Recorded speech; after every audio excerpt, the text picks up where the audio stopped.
क़यामत कहां कायम होगी? मुल्क शाम पर जमीन हमवार होगी, इतनी स्मूथ होगी और हमवार होगी कि राई का एक छोटा सा दाना एक किनारे पर गिर जाए तो दूसरे किनारे से नजर आएगा। क़यामत के दिन जमीन मिट्टी की नहीं होगी, तांबे की होगी। सूरज एक मील की मुसाफत पर कमोबेश आ जाएगा। आज 4000 साल की मुसाफत है और सूरज का चेहरा नहीं है बल्कि पीठ हमारी तरफ है। मगर दोपहर के वक्त, गर्मियों में नहीं, सर्दियों में भी हमसे धूप का सामना नहीं किया जाता। क़यामत के दिन सूरज का चेहरा हमारी तरफ होगा, जमीन मिट्टी की नहीं तांबे की होगी। गर्मी कैसी होगी, तपिश कैसी होगी, दिमाग खौल रहे होंगे, पसीना बह रहा होगा। इस कदर पसीना बहेगा कि 70 गज जमीन में जज्ब हो जाएगा और उसके बाद किसी के टखनों तक पसीना पहुंचेगा, किसी के घुटनों तक पसीना पहुंचेगा, किसी के कमर तक पसीना पहुंचेगा, किसी के सीने तक क़यामत के रोज पसीना पहुंचेगा, किसी के गले तक। और काफिर अपने पसीने में डुबकियां खा रहा होगा। शिद्दते गर्मी की वजह से जबानें सूख जाएंगी, कांटे की तरह हो जाएंगी, जबानें मुंह से बाहर लटक रही होंगी। अल्लाह अकबर।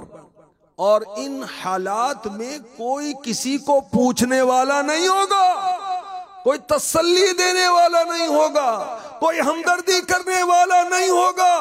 आइए मैं आपको कुरान सुनाता हूं। सूरह अबस की आयत नंबर 34 ता 37 में इरशाद होता है, यौम यफिर्रुल मर्उ मिन अखीह व उम्मीही व अबीह व साहिबतीही व बनीह लिकुल्लि इम्रिइन मिनहुम यौमइज़िन शअनुन युग़नीह वजूहुन यौमइज़िन मुस्फिरह दाहिकतुन मुस्तबशिरह व वजूहुन यौमइज़िन अलैहा ग़बरह तरहक़ुहा क़तरह उलाइका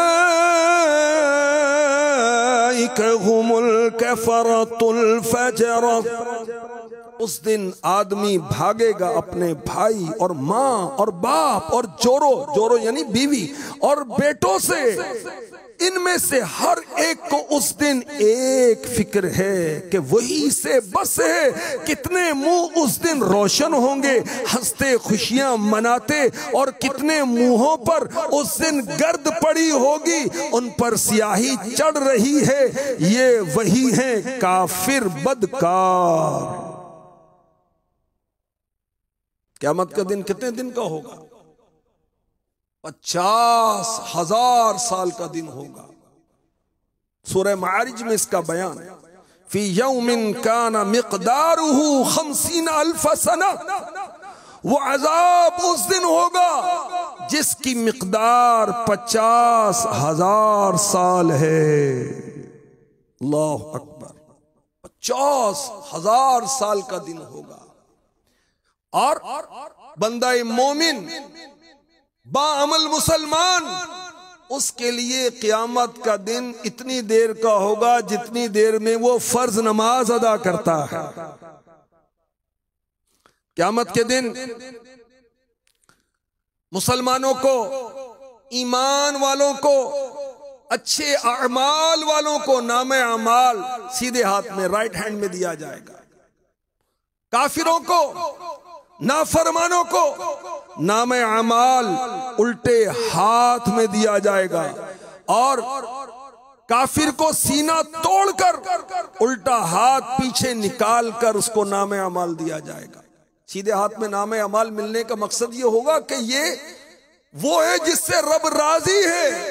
उल्टे हाथ में नामे अमाल मिलने का मकसद ये होगा कि अल्लाह इससे नाराज है, इसके लिए दोज़ख है। अल्लाह की पनाह, अल्लाह की पनाह।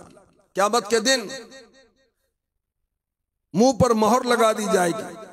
इंसान के आज़ा कलाम करते होंगे, रान कलाम करेगी, हाथ कलाम करेंगे, पांव कलाम करेंगे, गोश्त, खाल, हड्डियां इसके खिलाफ गवाही देंगे। जहन्नम के ऊपर एक पुल कायम किया जाएगा, बाल से बारीक, तलवार से तेज। जन्नत में जाने का एक ही रास्ता है, नेकियां और बदियां तोली जाएंगी।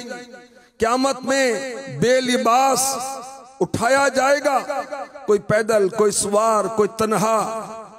मैदाने महशर की तरफ बास को लोग जिल्लत के साथ फरिश्ते घसीट रहे होंगे। अल्लाह की पनाह, अल्लाह की पनाह। तो क़यामत के रोज उठने वालों के हालात मुख्तलिफ होंगे और मुजरिम, गुनाहगार, खताकार अपने चेहरों से पहचाने जाएंगे कि दुनिया के अंदर इसका अमल क्या था। काफिर के चेहरे पर कालक और सियाही होगी, ये इसकी पहचान होगी, ये दुनिया में कुफ्र करता था। ईमान वालों के चेहरे रोशन होंगे। हाँ, जो ईमान वाले अल्लाह रसूल की नाफरमानियां करते थे, उनके मामलात कुछ और होंगे।